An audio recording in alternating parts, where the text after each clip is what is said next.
Assalamualaikum warahmatullahi ta'ala wabarakatuh. Bismillahirrahmanirrahim. Alhamdulillahirrabbilalamin.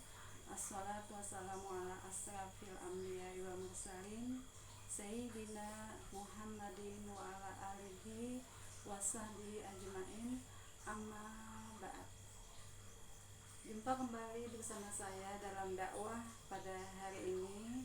Marhaban ya Ramadan, dengan tema surah Al-Qadar. Sebelum saya berdakwah, wahai masyarakat Indonesia muslimin dan muslimat, mari kita sama-sama mengikuti pembacaan istighfar, kemudian salawat. Kemudian nanti ada salah satu surah Al-Quran yang akan saya bacakan yang berkenaan dengan dakwah pada hari ini. Astaghfirullah Rabbal baraya, Astaghfirullah minal khataya, Astaghfirullah Rabbal baraya, Astaghfirullah minal khataya, Astaghfirullah Rabbal baraya, Astaghfirullah minal khataya. Subhanallah walhamdulillah wala ilaha illallah wallahu akbar wala haula wala quwwata illa billahi aliyil azim. Subhanallah walhamdulillah wala ilaha illallah wallahu akbar wala haula wala quwwata illa billahi aliyil azim. Allahumma sholli sholatan kamilatan wa sallim salaman man ala sayyidina Muhammadin alladzi tanhalu bihi uqad wa tanfarizu bihi urabu wa tuda bihil hawaizu wa tunalu bihi raga ibu wal husnu hawatimi wa yustaska gamamu biwajihil karimi wa ala alihi wa sahbihi fi kulli lamhati wa nafasin bi'adadi kulli ma'lumin lak Allah. Umma sholli sholatan kamilatan wa sallim salaman man ala sayyidina Muhammadin alladzi tanhalu bihi uqad wa tanfarizu bihi urabu wa tuda bihi hawaizu wa tunalu bihi ragaibu wal husnul hawa timi wa yustaska gamamu biwazihil karimi wa ala alhamdulillahirrabbilalamin. A'udzubillahi minasyaitonir rajim. Bismillahirrahmanirrahim. Inna anzalnahu fi lailatul qadr wa ma adraka ma lailatul qadar. Lailatul qadar min khairum min alfi syahrin tanazzalul malaikatu waruhu fiha biizni rabbihim min kulli amr. Salamun hiya hatta matla'il fajr. Shadaqallahul azim. Masyarakat Indonesia muslimin dan muslimat, pada hari ini kita akan membahas tentang surah Al-Qadar. Surah Al-Qadar ini adalah berisikan tentang yang terjemahannya ini kurang lebih seperti ini. Pertama, dengan menyebut nama Allah yang Maha Pengasih lagi Maha Penyayang. Sesungguhnya kami turunkan Al-Quran itu di malam Lailatul Qadar. Apakah malam Lailatul Qadar itu? Yaitu malam yang lebih baik daripada 1000 bulan. Pada malam itu diturunkan Allah semua malaikat dan malaikat Jibril ke bumi. Kemudian pada malam itu akan sejahtera hingga menjelang fajar. Nah, jadi wahai masyarakat muslimin dan muslimat, Lailatul Qadar ini diturunkan Allah itu surah tersebut pada malam Al-Quran diturunkan Allah pada malam tanggal 17 Ramadan. Ini menunjukkan adalah suatu keistimewaan di antara hari-hari pada bulan Ramadan. Jadi pada bulan Ramadan, bulan puasa, kita akan mengalami itu satu malam, di mana malam itu merupakan malam keistimewaan yang dianugerahkan oleh Allah Subhanahu wa taala kepada manusia. Jadi pada zaman dahulu itu tepat pada tanggal 17 Ramadan. Yang sekarang ini karena perbedaan antara bulan Masehi, bulan Muharram, kemudian dengan bulan nasional, maka malam Lailatul Qadar itu, malam turunnya Al-Quran itu berubah-ubah. Jadi tidak lagi tepat pada tanggal 17 Ramadan. 17 Ramadan itu hanyalah tonggak pertama, tapi peringatannya tetap di mana-mana pada malam tanggal 17 itu. Sedangkan kejadiannya ini akan dialami oleh manusia ini mungkin di tanggal 21 Ramadan, mungkin tanggal 23 Ramadan, mungkin tanggal 25 Ramadan, mungkin juga tanggal 27 Ramadan, sampai dengan mungkin tanggal 29 Ramadan. Jadi masing-masing hanya Allah yang mengetahui. Wallahu a'lam bishawab. Jadi malam itu akan dianugerahi oleh Allah Subhanahu wa taala. Pada malam bersejarah itu turunnya malaikat tadi ke bumi. Jadi pada malam Ramadan, di malam-malam ganjil tadi. Jadi keistimewaannya adalah di samping manusia mempunyai pahala yang berlipat ganda melakukan puasa, kemudian juga memiliki jiwa yang sosial sangat tinggi. Kemudian nanti sehabis Ramadan, manusia itu selalu dikatakan setelah berhari raya itu kan berada keadaannya suci seperti bayi layaknya. Ini penjelasan oleh sebagian ulama. Jadi malam keistimewaan, malam kemuliaan. Jadi Allah memberikan kepada Rasulullah Sallallahu Alaihi Wasallam dengan surah Al-Quran yang pertama, Iqra, bacalah. Jadi pada saat itu Rasulullah belajar membaca salah satu surah Al-Quran melalui Jibril tadi sampai 3 kali. Kan di situ diceritakan bacalah. Lalu dengan keajaiban yang diberikan oleh Allah Subhanahu wa taala, Rasulullah langsung bisa membaca surah Iqra tadi. Jadi tanpa punya belajar khusus layaknya seperti manusia. Jadi kalau dikatakan manusia yang paling istimewa di muka bumi kita ini adalah Rasulullah sallallahu alaihi wasallam, Muhammad sallallahu alaihi wasallam. Para masyarakat muslimin dan muslimat. Jadi setiap manusia ada yang akan mengalami. Jadi mengetahui, atau misalnya dijanjikan oleh Allah, ditakdirkan oleh Allah akan mengetahui malam berbilah, tanggal Lailatul Qadar yang malam bersejarah itu. Maka dikatakan siapa yang menemui malam Lailatul Qadar itu seperti dalam surah Al-Qadar ini, maka dia akan diberi kemuliaan, diberi kemajuan dalam hidupnya, diberi perubahan. Seandainya seluruh ada manusia yang mengetahui, oh rumah si B itu yang dia mengalami Lailatul Qadar, maka mungkin orang lain tetangganya akan meminta.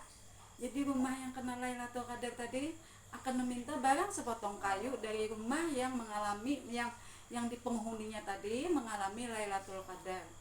Ini diceritakan oleh sebagian ulama. Makanya ulama itu kan kadang-kadang orang alim, orang rajin beribadah itu selalu menjaga waktu-waktu ganjil tadi dengan sholat bertahajud, atau dia tidak tidur, atau dia tidur sebentar kemudian bangun beribadah sampai subuh, sahur, makan.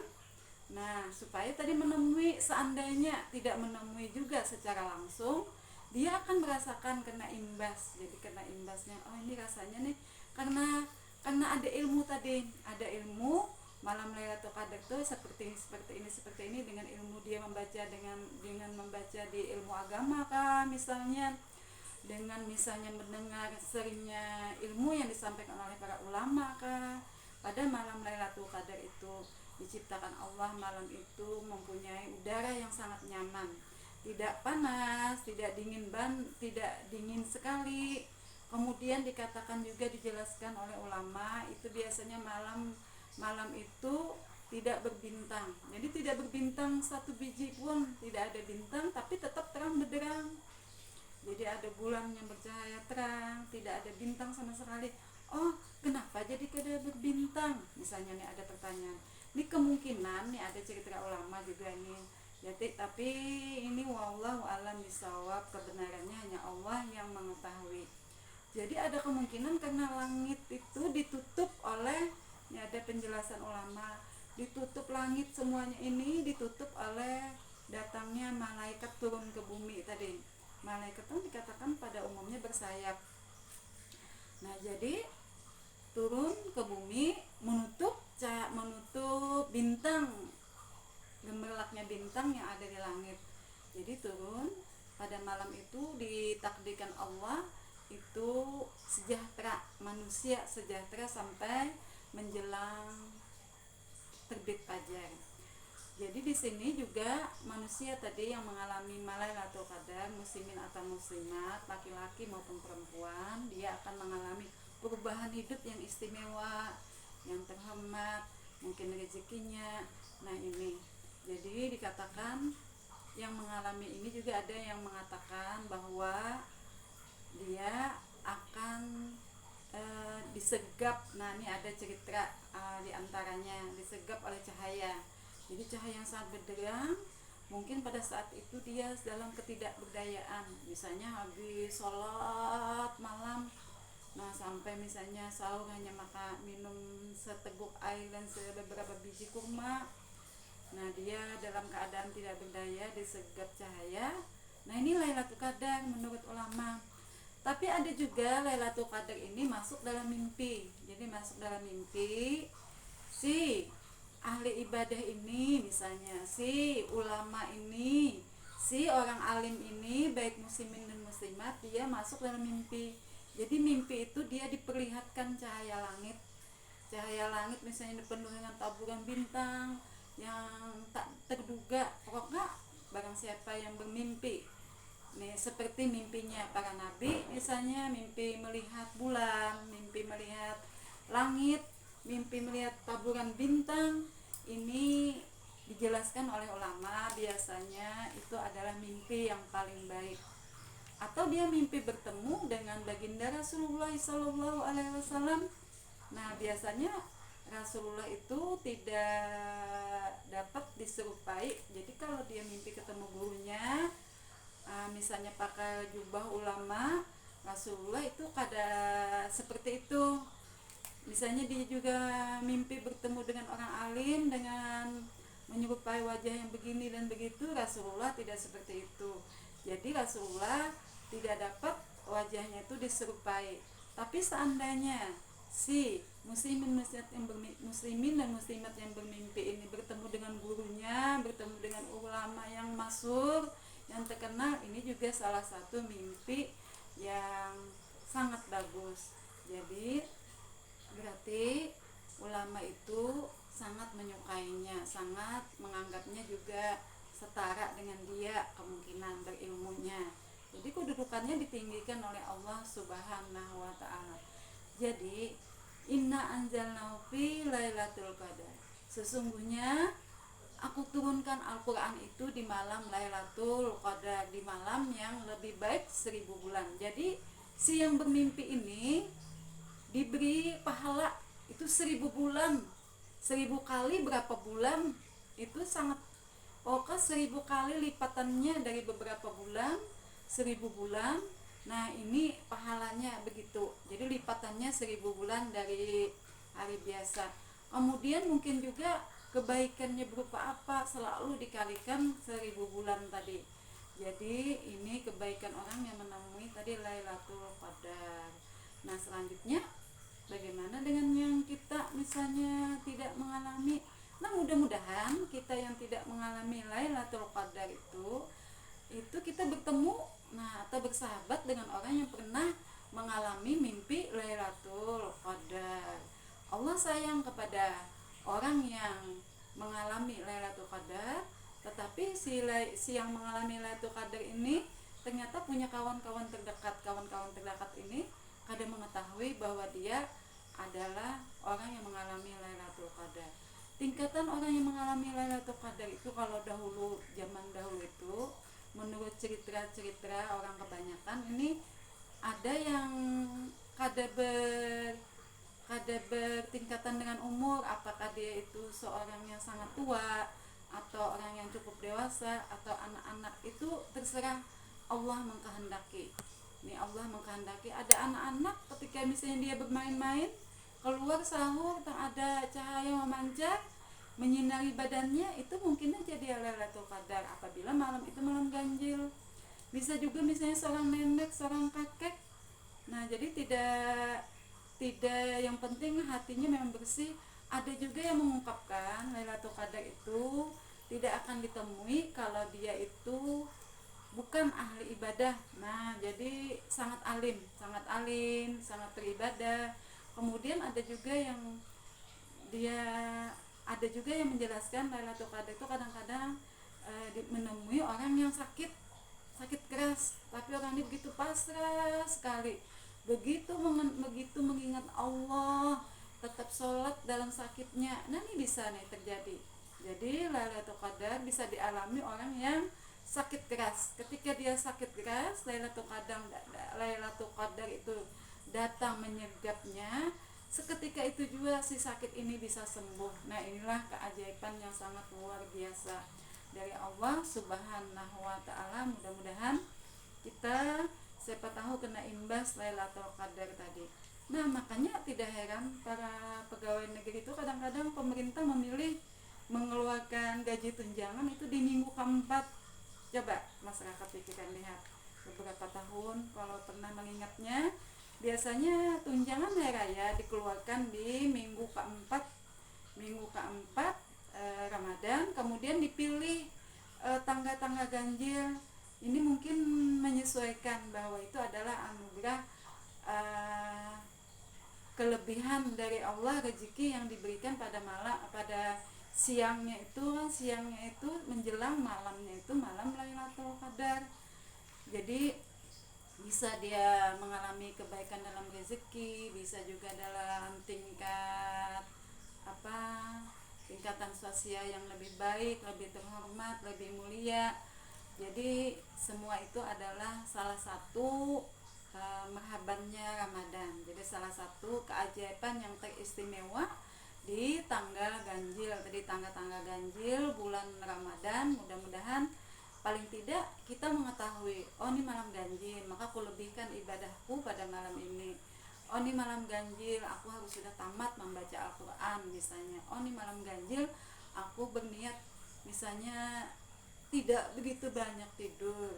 Sehingga kita mengetahui dari malam-malam ganjil itu ternyata kemungkinan malam 23 malam Lailatul Qadarnya. Jadi kita mengetahui, dengan mengetahui kita berarti termasuk orang yang berilmu. Nah ini sangat beruntung sekali. Nah masyarakat muslimin dan muslimat seluruh tanah air Indonesia, mudah-mudahan puasa kita tahun ini lebih berkah, lebih banyak menghasilkan kebaikan, meningkatkan iman dan takwa kita kepada Allah Subhanahu wa ta'ala, sehingga menjelang hari raya nanti kita dalam keadaan itu suci kembali, bersih kembali, karena dosa-dosa kita sudah terampuni di bulan puasa. Kemudian amal ibadah kita juga diawali dari bulan puasa ini. Alhamdulillah Alhamdulillahirabbil alamin. Mari ikuti sama-sama suatu syair yang cukup bagus.